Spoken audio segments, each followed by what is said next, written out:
यदा यदा हि धर्मस्य ग्लानिर्भवति भारत अभ्युत्थान अधर्मस्य तदात्मानं सियमहम्। इसका मतलब है दोस्तों, जब जब धरती में अधर्मियों का शासन बढ़ेगा तब तब भगवान विष्णु नए नए अवतार लेकर वह अधर्मियों का विनाश करेंगे। तो दोस्तों अभी तक 9 अवतार लेकर अधर्मियों का विनाश किया है भगवान विष्णु ने, लेकिन ये 10वीं अवतार जिसका नाम है कल्कि अवतार, ये कल्कि अवतार होने वाला है बहुत ही ज्यादा खास। अभी तक जो 7 चिरंजीवी धरती में मौजूद है वो 7 चिरंजीवियों के साथ इस कल्कि अवतार का कहाँ और कब मुलाकात होगा वो सारे अनसुने जानकारी इस वीडियो में दूंगा। बस मेरे साथ इस वीडियो में आप लोग बने रहिए। नंबर 7, हनुमान जी। तो दोस्तों माता सीता ने हनुमान जी को चिरंजीवी होने का आशीर्वाद दिए थे। दोस्तों हम लोग तो जानते ही हैं हनुमान जी का जीवित रहने का बहुत सारा सबूत मिले हैं हम सभी को। रामायण काल खत्म होने के बाद हनुमान जी को महाभारत की युद्ध के समय अर्जुन की रथ का ध्वजा के तौर पर हमें हनुमान जी दिखाई दिए थे। उसके बाद भी एक बार अर्जुन की घमंड तोड़ने के लिए हनुमान जी को भेजा गया था। दोस्तों पुराणों में कहा जाता है कि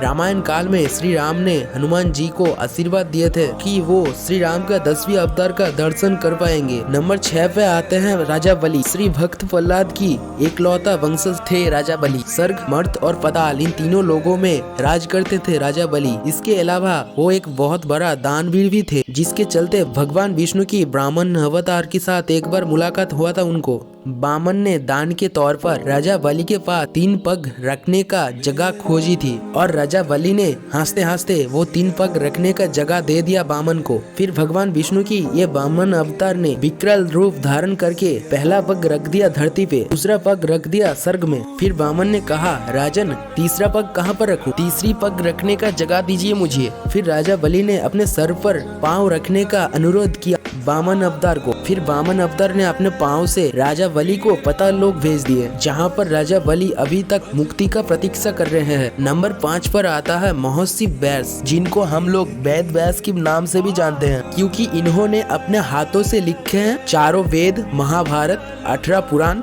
और भगवत गीता भी।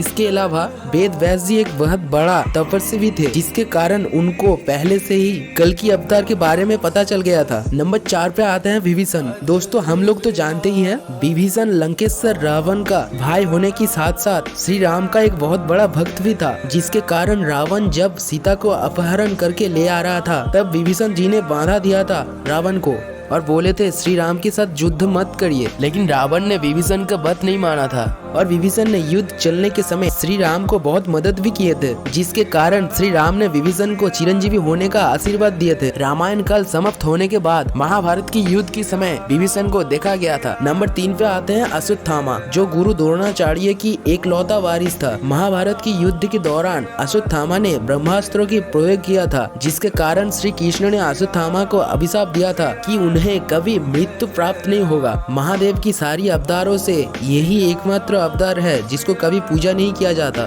लेकिन दोस्तों कलियुग में अश्वत्थामा एक अहम रोल निभाने जा रहे हैं।